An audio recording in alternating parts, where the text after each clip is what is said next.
Well, thank you all for that very warm welcome. And before you sit down, would you just join me in thanking an incredible woman who does so much for this country. She's a Marine Corps mom. She's an aviator. She's an art teacher at an elementary school. But as you just heard, she is a champion for military families and military spouses. Would you thank our second lady, Karen Pence, my wonderful wife? So proud of you.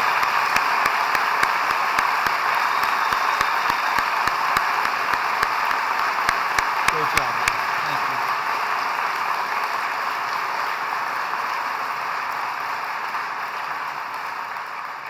you. Major General Whiting, Brigadier General Burt, Colonel Huff, Colonel Bon Jovi, Colonel Bro Dewar,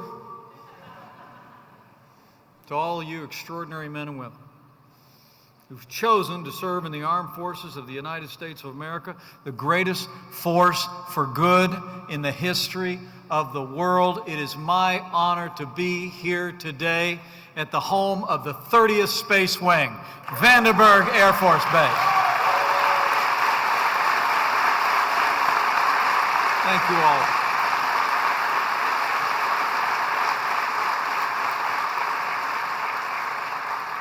Now you can sit down if you want. And while you're relaxing, my wife just called him out, but I have to tell you, our son's in the Marine Corps. He's an aviator. He's married. And let me just have another round of applause for all of the spouses of all of you who serve. We couldn't do this without our families, and we couldn't be more grateful to each and every one of you. The spouses, the moms, the dads, the kids.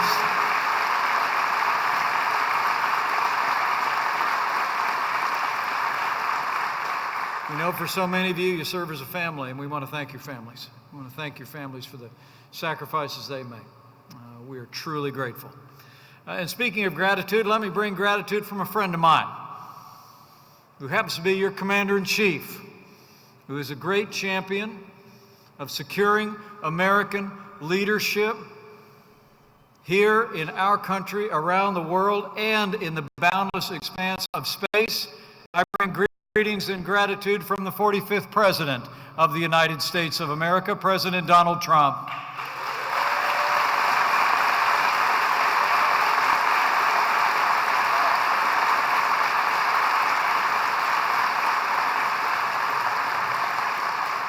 I talked to the President on Air Force Two when we were just a little bit before wheels down at Vandenberg, and he wanted me to tell you how proud he is of all of you and the work you do here at this vital Air Force Base and the role that you play in our national defense. He and I are truly grateful. In the President's inaugural address, he proclaimed that the United States stood, in his words, at the birth of a new millennium, ready to unlock the mysteries of space. So it's a particular privilege for me to be here today, where for more than 60 years, the men and women of our armed forces have played a vital role in protecting America's interests in the vast expanse of space. It's amazing to think of it. The very year I was born, 1959, Vandenberg Air Force Base was responsible for an essential step in our effort to win the space race, launching the world's first ever polar orbiting satellite in the Discoverer 1 mission. I think that's worth a round of applause. One of the first shots in the space race came from right here. And Vandenberg made history in the Discoverer 14 mission, the first successful recovery of photographic film from an orbiting satellite, and the first ever mid-air recovery of an object returning from orbit. And more recently, you made history this past March, when the 30th Space Wing here at Vandenberg, working closely with missile defense, completed nearly a decade of work and successfully intercepted a test intercontinental ballistic missile. It was like a bullet hitting a bullet, and Vandenberg, you did it. Well done.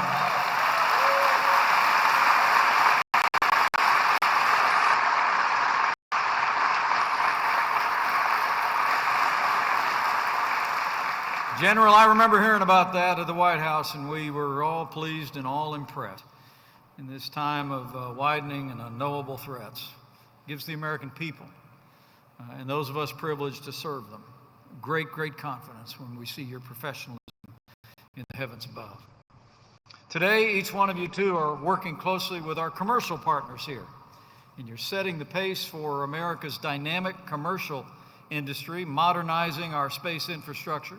You've helped SpaceX, I'm told, conduct 8 different launches to put $3 billion, second-generation Iridium next constellation into orbit. And all aspects of American space activity come to life here at Vandenberg Air Force Base. And it's thanks to men and women like all of you. And I really did come here just to say thank you. You know, when I got asked to run with the president back a little bit more than 3 years ago, I'll never forget the day that we were out on the campaign trail together, and I was headed down to Florida. And he said to me, you know, we're going to go and win this campaign. And he said, after you become vice president, he said, I was kind of wondering, he said, you know, previous vice presidents have chaired the National Space Council. And he said, I was wondering if you might be willing to chair the National Space Council and restart that organization. It lain dormant for about a quarter of a century. Now, he didn't know that I was that wide-eyed kid sitting in the basement of our house 50 years ago next week. One small step for mankind became one giant leap, right? For mankind, rather. He didn't know that the Pences actually vacationed at Cape Canaveral when our kids were little, just so we could walk around those old rockets at the museum. He didn't know that the only committee I ever asked to be on in my 12 years in Congress was the NASA subcommittee in the Science Committee. So when then the candidate asked me if I'd be willing to chair the National Space Council, I just looked at him and said, would I? And it is a great, great honor for me to chair the National Space Council and see America's leadership in space renewed under President Donald Trump. And Vandenberg, you're leading the way. True. Looking out at all of you, I couldn't be more proud, and I know the President, if he was standing here, wouldn't be more grateful. But I know each one of you serves individually, and I want to name a couple of you. Like a missile defense duty operator who hails from Palm Springs. And military service, I'm told, is a proud tradition in his family. Both his grandfathers served in the Army, and today many of his relatives also serve in the United States Navy. I'm told he's actually the first sailor to complete the Space 200 and the Advanced Overhead Infrared Radar course in Colorado, and he's working now to become the first naval enlisted member to get an advanced qualification in space operations. This is a space entrepreneur who's making us all proud. Join me in thanking Petty Officer Ralph Salas. Where are you, Ralph? I told you I was hearing good things. Great job.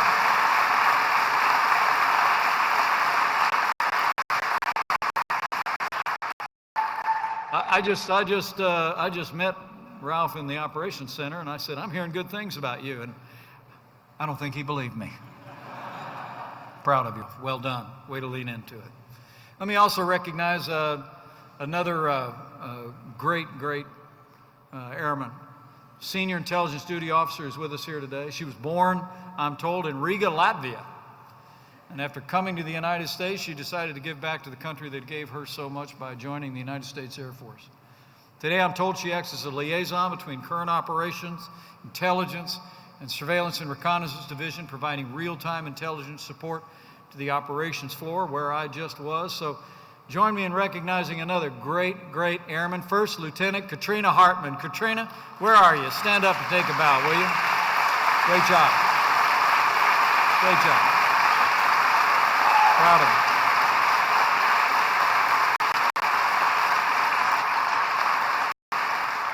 You know, both these airmen are emblematic of each and every one of you who serve here at Vandenberg. You're really setting the standard for professionalism. You're setting the standard for military service, and you're doing it at the tip of the spear of a vital element of national defense. I'm grateful to each and every one of you for the way and the dedication that you're going about it. That all of you make our country proud. You all represent us so well. On behalf of your Commander-in-Chief and a grateful nation, let me just say to all of you, clearly and plainly, thank you for your service. Give yourselves a round of applause. You all are heroes. You are.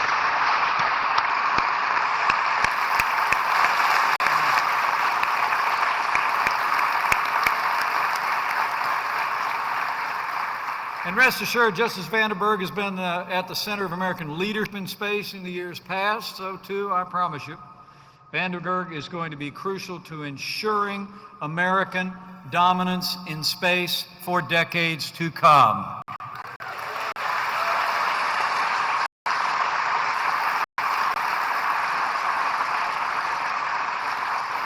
This base is proof that in today's space age, the public and private sectors can achieve far more together than they ever did apart. It's really remarkable. The American companies that you are working with here are on the cutting edge of the space industry, developing new rockets, spaceships, satellites, technologies that will take us higher, further, faster into space than ever before. But for too long, as American industry and technology leap toward the future, the truth is, and you know it, government agencies seem stuck in the past, or at least moving at a much, much slower pace than the entrepreneurial energy of our private sector. But under President Trump's leadership, that's all changing. As you know, we've taken decisive action to unleash America's space industry like never before. The President puts it fairly plainly. We want to see the private space industry grow because, as he said, rich guys love rockets, and we're going to let them build them, and we're going to let them fly them, and they're going to fly right out of Vandenberg Air Force Base. That's what he said. So I know the Secretary of Commerce was here not too long ago, and you've heard about what we're doing. We've been cutting red tape, making it easier than ever before for our private partners to launch into space from right here at Vandenberg. We developed our nation's first comprehensive space traffic management policy, and Vandenberg is going to play a critical role in this effort. Frankly, you already are. Late last year, when the Secretary visited here to discuss necessary steps toward combining the awareness capabilities of our military with the Department of Commerce, it really was a historic step. And we want to thank and commend all your leadership here for helping to facilitate that partnership, and I'm told that Department of Commerce personnel are going to be arriving here permanently fairly shortly. Earlier today as well, I received a briefing from your senior leadership on a critical data generated here through this brand new Combined Space Operations Center. Right effect, right place, right time, where superiority starts for Americans in space. J-Spot.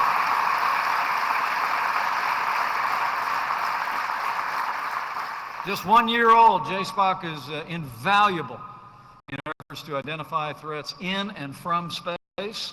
And your mission here in unpacking J-Spot, making it fully operational, is absolutely essential. And we commend all of you for your efforts today to create a stable environment for public and private partners, including our international allies, who we're grateful to have partnering with us here at JSPOC and throughout this base. In fact, why don't we give a round of applause to Canada, the UK, and Australia for being such great partners in space. We're proud to have you here. Proud to have you along.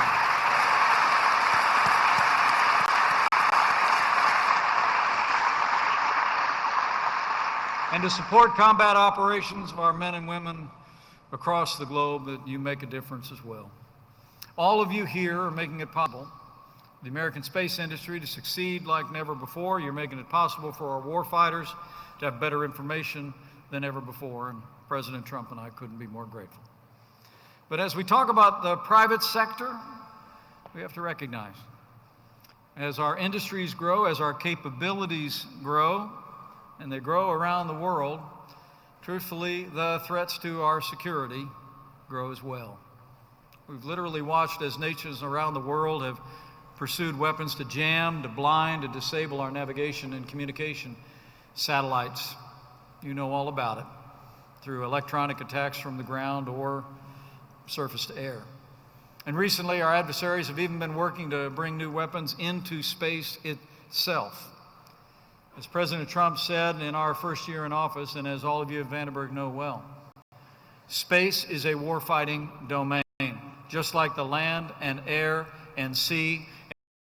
States of America is going to be as dominant in space as we are on land and air and sea.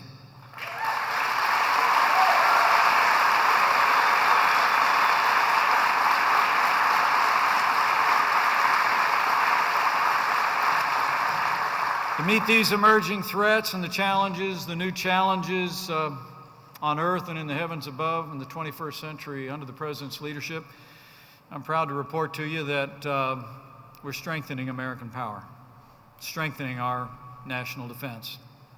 After prior administrations managed with Congress to deplete military spending through budget cuts and so-called sequestration, I'm proud to report to you that President Trump has taken decisive action to rebuild our military. We're restoring the arsenal of democracy, and this president has already signed the largest increase in our national defense since the days of Ronald Reagan.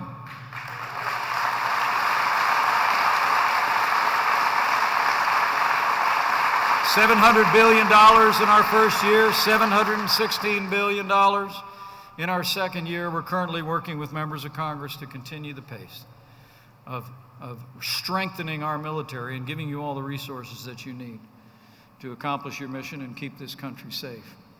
And I'm also happy to mention that in all of that, there was the largest pay raise for our military in about 10 years. And you deserved every penny. Deserved every penny. And finally, President Trump also recognized that the time has come to write the next great chapter in the history of our military, to prepare America to meet any challenge in the next great battlefield where America's best and bravest will be called to defend our nation and for generations to come. President Trump made it clear the time has come to establish the sixth branch of our armed forces, and soon the United States Space Force will be a reality.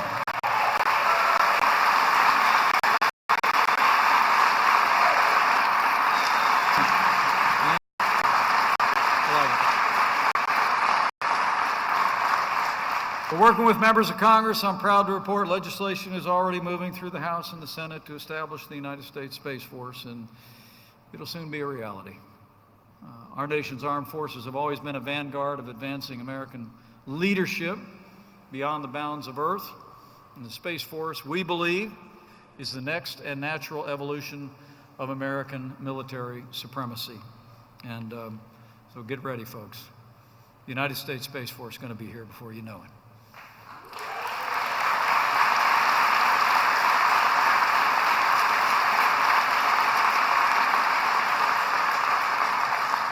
You all know just as well as I do, we've already stood up the U.S. Space Command, and we're laying a foundation to ensure that all of you that are charged with securing this nation in the heavens above have the resources and the command structure to be able to support the mission.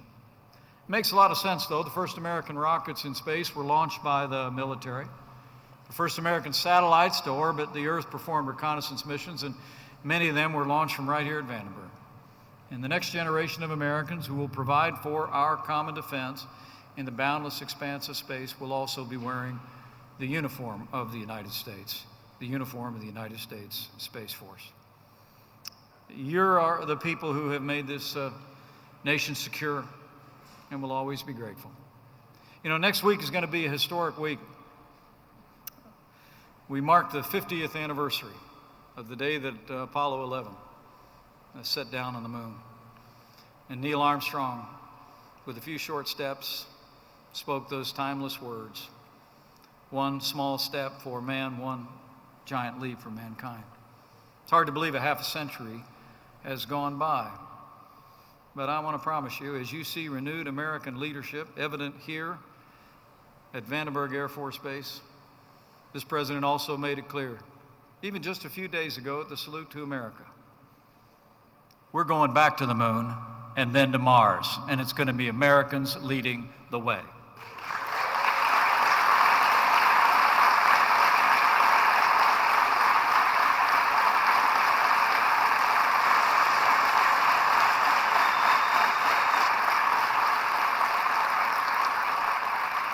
Now, the really cool thing is Karen and I get to fly down to Kennedy Space Center next Saturday for a celebration of the 50th anniversary.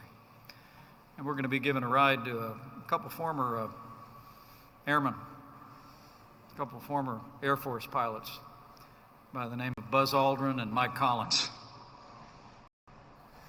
And it's going to be our great honor to take two of the three men on the Apollo 11 mission down to celebrate that extraordinary occasion. I mention them because they are historic figures and they're courageous. But I also mention them because they were Air Force.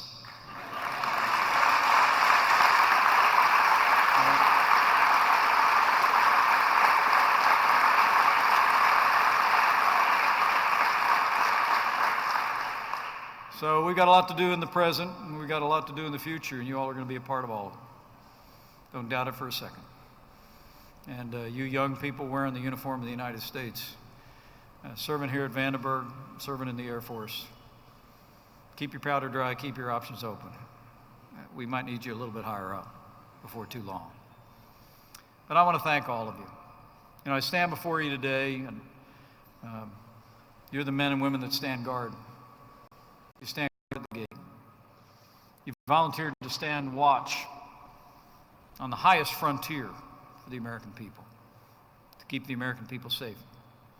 So as you go forth on behalf of your Commander-in-Chief, I just want to admonish you. As you do your duty, do it with professionalism and diligence. Respect the chain of command. Take care of your people. Mind your mission. And never doubt that the work you're doing here at Vandenberg is vital to our national defense, to America's dominance in space, to our national security. Believe in your mission. Know the American people believe in you. I know we can count on you when I look out at all your bright and shining faces. When I look at the extraordinary record in the past and in the present here at Vandenberg Air Force Base, I know you do your duty. And I want to thank you for that. So thanks for the honor of being with you today. Karen and I are truly privileged to serve as your vice president and to serve in your second family. And I leave here today with renewed confidence that as long as we have men and women with the courage to serve, to step forward, of your caliber, to put your lives, your careers on hold to serve this nation, to be willing to count our lives as more important than your own, I know that we're going to forge a future of security and freedom for the American people. And we're going to deliver that security and peace for ourselves and for generations to come. So God bless Vandenberg Air Force Base and all who so nobly serve here. God bless you all. And God bless the United States of America. Keep up the good work.